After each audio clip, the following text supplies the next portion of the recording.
আসসালামু আলাইকুম। আমরা যারা বিকাশ অ্যাকাউন্ট ব্যবহার করি, তো দেখা গেছে আমরা চাচ্ছি যে বিকাশ অ্যাকাউন্ট আমরা কিন্তু আগে চাইতাম যে বিকাশ থেকে যদি অন্য নাম্বারে টাকা পাঠানো যেত, বিকাশ থেকে যদি নগদে বা রকেটে টাকা পাঠানো যেত, এমক্যাশ টাকা পাঠানো যেত তাহলে ভালো হতো। ঠিক আছে? সবগুলো ব্যাংক আমাদের সবার দেখা গেছে আমার বিকাশ আছে, অন্য কারো বিকাশ নাই, রকেট আছে। তো সেক্ষেত্রে যদি রকেটে টাকা পাঠাতে পারতাম বিকাশ থেকে, তো এটা কিন্তু আমরা ভাবতাম এককালে। ঠিক আছে? কিন্তু আসলে সেই ভাবনাটা কিন্তু বাস্তবে পরিণত হইছে। বর্তমানে কিন্তু আসলে সব অ্যাকাউন্টে কিন্তু টাকা পাঠানো যায়। বিভিন্ন ব্যাংকে বিকাশ থেকে বিভিন্ন ব্যাংকে এবং বিভিন্ন মোবাইল ব্যাংকিংয়ে এমক্যাশ, নগদ এবং রকেটে টাকা পাঠানো যায়। কিন্তু নগদটা এখনো চালু হয়নি। ঠিক আছে? ইতিমধ্যে কাজ চলতেছে, এটা নগদ চালু হয়ে যাবে। তো কিভাবে আপনি বিকাশ থেকে এমক্যাশ বা নগদ বা রকেটে টাকা পাঠাবেন সেটাই ভিডিওতে দেখাবো। চলুন ভিডিওটি শুরু করছি। বিকাশ থেকে রকেটে টাকা পাঠাবে কেমনে আমি এটাই দেখাবো আজকে। তো এটার জন্য আমরা এই বিকাশ যে অ্যাপটি আছে সেটা লগইন করে নিচ্ছি। এটা লগইন করে নিলাম। এরপর আমরা একটু নিচে চলে যাব। নিচে আসার পর এখানে দেখতে পাচ্ছেন এই যে মোর সার্ভিস। মোর সার্ভিস এখানে যদি আরও সেবা মানে আরও সেবা, ঠিক আছে? যদি বাংলায় থাকে তো মোর সার্ভিস। তো এখানে আমরা এই যে এইদিকে চলে যাব। আগে আমরা জানি যে বিনিময়ের মাধ্যমে কোনো একভাবে টাকা পাঠানো যেত, সেইভাবে কিন্তু ঝামেলা হচ্ছে না। এখানে দেখতে পাচ্ছেন এনপিএসবি, এখানে এর মাধ্যমে কিন্তু আমরা টাকা পাঠাতে পারবো। তো এনপিএসবি এর মধ্যে ক্লিক করব। এর মধ্যে ক্লিক করার পর আমরা এখানে দেখতে পাচ্ছেন এরকম আসবে। এরকম আসার পর উপরে দেখতে পাচ্ছেন ব্যাঙ্ক অ্যাকাউন্ট। তো ব্যাঙ্ক অ্যাকাউন্টের মধ্যে যদি ক্লিক করি, এই যে অ্যাড ব্যাঙ্ক অ্যাকাউন্ট, এখানে ক্লিক করলে আপনার এইখানে অনেকগুলো 23টা ব্যাঙ্ক দেখাবে। যেখানে মনে হচ্ছে আপনি সেখানে কিন্তু ব্যাঙ্কে পাঠাতে পারেন। ঠিক আছে? যদি আপনার অনলাইন ব্যাঙ্ক এর মধ্যে থেকে থাকে, ঠিক আছে? এরপর আমরা ব্যাগে চলে যাব। ব্যাগে আসার পর দেখতে পাচ্ছেন এমএফএস, এখানে বা এমএফএস অ্যাকাউন্ট, এখানে ক্লিক করব। এমএফএস অ্যাকাউন্ট, এখানে ক্লিক করার পর দেখতে পাচ্ছেন অ্যাড এমএফএস অ্যাকাউন্টটা অ্যাড করতে হবে এখানে। সেটা অ্যাড করার জন্য এখানে দেখতে পাচ্ছেন অ্যাড এমএফএস অ্যাকাউন্ট, এখানে ক্লিক করতে হবে। এখানে ক্লিক করার পর দেখতে পাচ্ছেন এখানে আসছে ট্যাপ এবং রকেট অ্যাকাউন্ট এবং এমক্যাশ, ঠিক আছে? এই যে আপনার ইসলামিক ব্যাংকের এমক্যাশটা সেটা, আর রকেট এবং ট্যাপ। এরপরে নগদ কিন্তু অ্যাড হয়ে যাবে আশা করি কিছুদিনের মধ্যেই।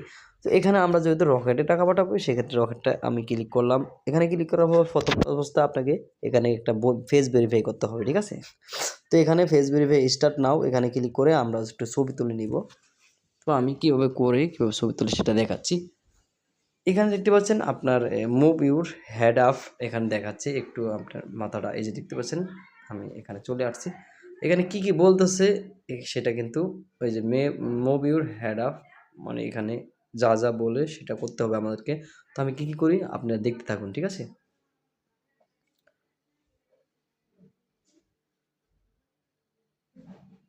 মাথা উঠাতে বলছে, এখানে যে মাথা উঠালাম হয়ে গেল, ঠিক আছে? অফ ইন ইউর মাউথ, মুখ খুলতে বলছে। হ্যাঁ, দেখতে পাচ্ছেন হয়ে গেছে। এরপর ওপেন ইউর মাউথ স্মাইল, মানে মুখটা খুলে হাসতে বলছে, ঠিক আছে? কতক্ষণ এই যে দেখুন ক্যামেরার দিকে তাকায় থাকতে বলতেছে। হয়ে গেছে। স্টিলভাবে তাকাতে হবে। দেখতে পাচ্ছেন এটা কিন্তু একবার সহজে হয়ে গেল, ঠিক আছে? তো এইখানে দেখি কি আসে।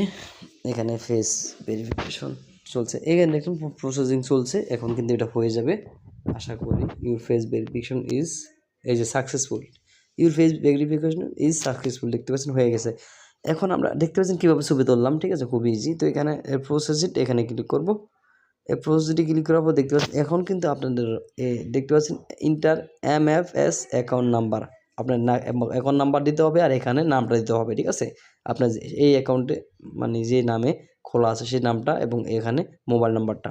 তো আমি সেটা দুটো দিয়ে দিচ্ছি।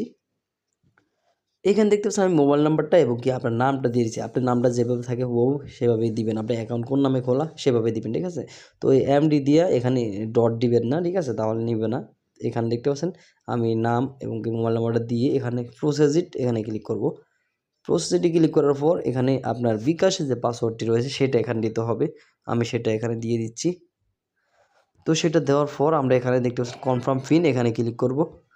কনফার্ম পিন ক্লিক করার পর এখানে দেখতে পাচ্ছেন আপনার এই যে ট্যাপ করে ধরে আমরা যেভাবে বিকাশে টাকা পাঠাই এখানে চেপে ধরে রাখি সেভাবে কিন্তু এখানে চেপে ধরে রাখতে হবে। হ্যাঁ, দেখতে পাচ্ছেন হয়ে গেছে। হ্যাঁ, এখানে দেখতে পাচ্ছেন MMS account debit is successful, ঠিক আছে? অ্যাডিশন ইজ সাকসেসফুল, তারপরে এখানে আমাদের এটা সাকসেসফুল হয়ে গেছে। এখন আমরা এই যে ব্যাক টু হোম এখানে ক্লিক করব। ব্যাক টু হোমে ক্লিক করার পর দেখতে পাচ্ছেন এই যে আবার এখানে নিয়ে আসছে আমাদেরকে, দেখতে পাচ্ছেন এনপিএসবি এখানে ক্লিক করব। এখানে ক্লিক করার পর আবার যদি আমরা সেখানে এমএফএস অ্যাকাউন্ট এখানে ক্লিক করি, তাহলে এই যে দেখতে পাচ্ছেন রেকর্ড অ্যাকাউন্টটা কিন্তু অ্যাড হয়ে আছে এখানে, ঠিক আছে। তো এখন রেকর্ড অ্যাকাউন্ট যদি অ্যাড হয় তাহলে এই যে এমন দেখাবে, এই যে নাম দেখাচ্ছে আমার এবং ফোন নাম্বারটা দেখাচ্ছে। হ্যাঁ, এরপর আমরা আরও অ্যাকাউন্ট অ্যাড করতে পারবো, যে অ্যাড এমএফএস অ্যাকাউন্ট এখানে ক্লিক করে ওই যে অন্য যে অ্যাকাউন্টগুলো রয়েছে সেগুলো কিন্তু অ্যাড করতে পারবো, ঠিক আছে। তো এখন আমরা টাকা পাঠাবো কীভাবে? টাকা পাঠানোর জন্য এখানে এই যে অ্যাকাউন্টের মধ্যে ক্লিক করব, আমার যেটা অ্যাড করছি এখানে ক্লিক করব। এখানে ক্লিক করার পর দেখতে পাচ্ছেন এই যে এই নাম্বারে দেখাচ্ছে, নাম দেখাচ্ছে। এখন আমরা সর্বনিম্ন 50 টাকা কিন্তু পাঠাতে পারবেন, ঠিক আছে। 50 টাকা, কত হাজার, 20,000 মনে হয় এরকম, বা 50,000। এখানে আমি 50 লিখে দিলাম, লিখে এখানে প্রসেসিড এখানে ক্লিক করব। এখানে কিন্তু কিছু একটা খরচ আছে, ঠিক আছে। হাজারে আপনার হয়তো 8 টাকা, 8.5 টাকা এরকম লাগতে পারে, ঠিক আছে। এখন এখানে দেখেছেন আপনার 50 টাকাতে 42 পয়সা চার্জ কিন্তু অলরেডি কেটে নিচ্ছে এখানে। হ্যাঁ, এখন এইখানে আমি কি করব, আমার পিন নাম্বারটা দিয়ে দিব। আমি পিন নাম্বারটা দিয়ে, এখানে কিন্তু রকেটের কোনো পিন নাম্বার দিতে হবে না, এখানে শুধু আপনার বিকাশের সব পিন নাম্বার দিতে হবে, ঠিক আছে এখানে। তো এরপর আমি পিন নাম্বারটা দেওয়ার পর এই যে কনফার্ম পিন এখানে ক্লিক করব। এখানে ক্লিক করার পর এই যে দেখতে পাচ্ছেন সব কিছু দেখাচ্ছে। এখন আমি এখানে tap to hold two MFS transfer এখানে ক্লিক করব, মানে বিকাশে যেমন ট্রান্সফার করি টাকা পাঠায়, এটা চেপে ধরে রাখি। এখানে চেপে ধরার সঙ্গে সঙ্গে কিন্তু এটা চলে গেছে, ঠিক আছে।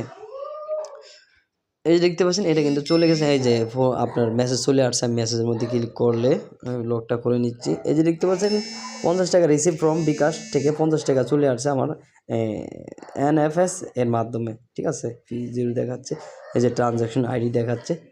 এরপরে আরেকটা মেসেজ আছে, এই যে দেখতেছেন বিকাশ ট্রান্সফার, ঠিক আছে। এই যে এটার মধ্যে যদি আমি ক্লিক করি তাহলে কিন্তু এই যে দেখাচ্ছে, ঠিক আছে। আমি কিন্তু আরও লেনদেন করেছি, তাই সেটা দেখাচ্ছে। তো আশা করি বুঝতে পেরেছেন যে কিভাবে আপনার বিকাশ থেকে রকেটে টাকা পাঠাতে হয়। ভিডিওটি শেয়ার করে দিবেন, অনেকের উপকার আসবে। আর চ্যানেলটি সাবস্ক্রাইব করে পাশে বেল বাটনটি অন করে দিবেন। ধন্যবাদ।